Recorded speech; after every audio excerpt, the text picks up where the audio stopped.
देख रहे हैं न्यूज़ टीम 7। हिंदू, मुस्लिम, सिख, ईसाई सभी धर्मों के लोग नाहन में स्थित बाबा हजरत लखदाता पीर साहिब की चौखट पर सजदा करते हैं।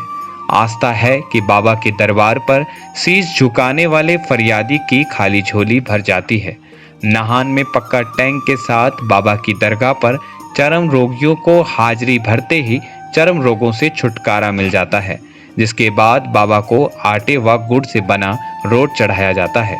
इतिहास के पन्नों में बाबा की दरगाह करीब 250 साल पुरानी बताई जाती है। बाबा की दरगाह का निर्माण रानी कुल्हारी द्वारा बताया जाता है। हालांकि यह पूरी तरह से सटीक जानकारी नहीं है, लेकिन नाहन सहित साथ लगते क्षेत्र के लोगों में बाबा के प्रति आस्था काफी प्राचीन समय से चल रही है। हिंदुओं की आस्था के प्रतीक श्री गूगावीर चौहान से भी बाबा हजरत लखदाता पीर का रिश्ता जुड़ा है। बताया जाता है कि गूगावीर व बाबा हजरत लखदाता पीर ने एक ही मां का दूध पिया है। आइए मौलवी बॉबी अहमद से जानेंगे बाबा हजरत लखदाता पीर के इतिहास की पूरी कहानी। मैं अपने ख़ानदान की छठी पीढ़ी हूँ जो यहाँ पे सेवादार हूँ, और 1857 में राजा करम प्रकाश जी हुआ करते थे। ये उनके एक परिवार की एक कोई मेहमान औरत थी जो बिलासपुर की रानी होती थी, रानी कुल्हारी उनका नाम था। तो उस समय कुछ ऐसा हादसा हुआ था यहाँ पर, वो मैं आपको बताने जा रहा हूँ कि एक बुजुर्ग कोई नाहन आए और राजा के महल में यहाँ पर 2 दिन रुके। जो मतलब हमको यहाँ के जो राजा महाराजा के जो परिवार के लोग हैं उन्होंने ये इतिहास बताया। और क्योंकि इतने पुराने कागज़ में तो कुछ है नहीं, कुछ कागज़ों में तो सिर्फ ये बताया गया है कि लखदाता पीर की दरगाह है और एक बुजुर्ग आए थे नाहन में, भाई इतना कागज़ों में है। इसके अलावा जो बुजुर्गों से सुना है मैं बता देता हूँ आपको। राजा करम प्रकाश के समय में एक बुजुर्ग आए जिनका नाम था शेख सुल्तान। और शेख सुल्तान जो थे वो थे पाकिस्तान में एक जगह पड़ते हैं मुल्तान, वहाँ पे हजरत लखदाता पीर हुआ करते थे। उनकी आज भी वहाँ पे मज़ार है, दरगाह है बहुत बड़ी। उन्हीं के आगे शागिर्दों में से थे। वो नाहन आए थे, राजा महाराजा के पास यहाँ पर आए, 2 दिन रुके।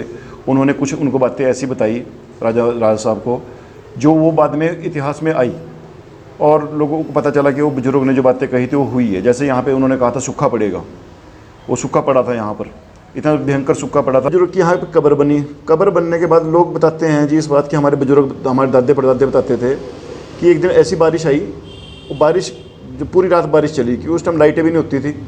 तो बारिश होने के बाद जो अगले दिन सुबह राजा साहब ने ऑर्डर करे कि वो कब्र को देख कर आओ, बुजुर्ग की टूट फूट गई होगी तो देख कर आओ। जो देखने के लिए जब यहाँ पर उनके लोग आए तो ये कब्र पक्की बनी हुई थी, कुदरती ये कब्र पक्की बनी हुई थी। इस कब्र के ऊपर कुछ अरबी में उर्दू में कुछ लिखा हुआ था, तो जो हमारे बुजुर्ग बताते हैं।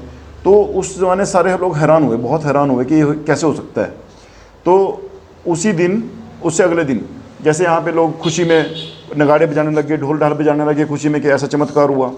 तो राजा जो हमारी रानी कुल्हारी थी, उनके 2 बेटे थे, वो यहाँ शिकार करने आते थे तालाब के किनारे। तो जब वो शिकार करने के लिए आए तो उन्होंने ढोल बंद करा दिया। और ढोल बंद कराने के बाद, शॉर्टकट में बता रहा हूँ थोड़ा सा, तो ढोल बंद कराने के बाद वो क्या हुआ कि दोनों जैसे घोड़े पे थे, उन्होंने कहा कि भाई ये अब ढोल बंद करो क्योंकि हमारा शिकार भाग रहा है यहाँ से।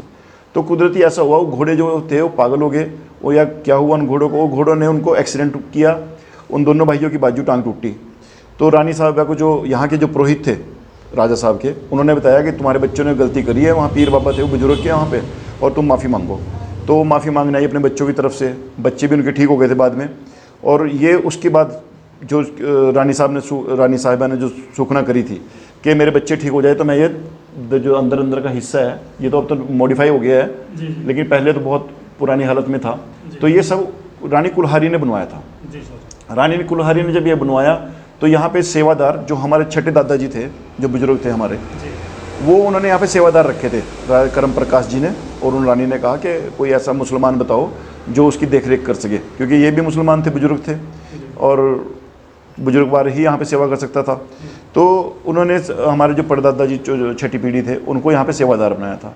फिर वो इंतकाल फरमा गए, फिर अगले दादाजी, फिर उनके बच्चे, फिर उनके बच्चे। मैं अपने ख़ानदान की छठी पीढ़ी हूँ यहाँ पे। तो उसकी देख रेख लगभग 300 साढ़े 300 साल से हमारा परिवार कर रहा है।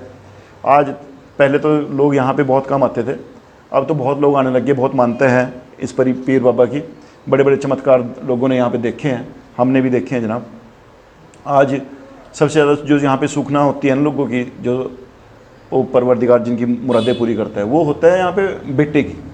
अगर किसी के पास औलाद ना हो तो ये बताया जाता है, और हमने देखा भी है कि बेटे के लिए जब यहाँ पे आप सूखना करते हो, उस परवरदिगार से दुआ करते हो, तो क्या होता है, अक्सर हमने 10 में से 8 केस ऐसे देखे हैं जहाँ जिनके पास औलाद नहीं थी, औलाद हुई है। दूसरा कहते हैं जो यहाँ की मान्यता है वो है मसे, जो हाथों में किसी के मसे हो जाते हैं ना जी, तो उसकी मान्यता होती है कि लोग नमक और झाड़ू चढ़ाते हैं यहाँ पे कि भाई ठीक हो जाएगा तो नमक और झाड़ू हम चढ़ाएंगे, तो परवरदिगार उनकी मुरादें पूरी करता है, इन पीर बुजुर्गों के सदक़े में कबूल करता है। और आज लोगों की इतनी मान्यता है, लोग दूर दूर से यहाँ पे आते हैं। प्लीज़ फेसबुक पर हमारे चैनल को लाइक कीजिए और यूट्यूब पर हमारे चैनल को सब्सक्राइब करना मत भूलिएगा। Thank you.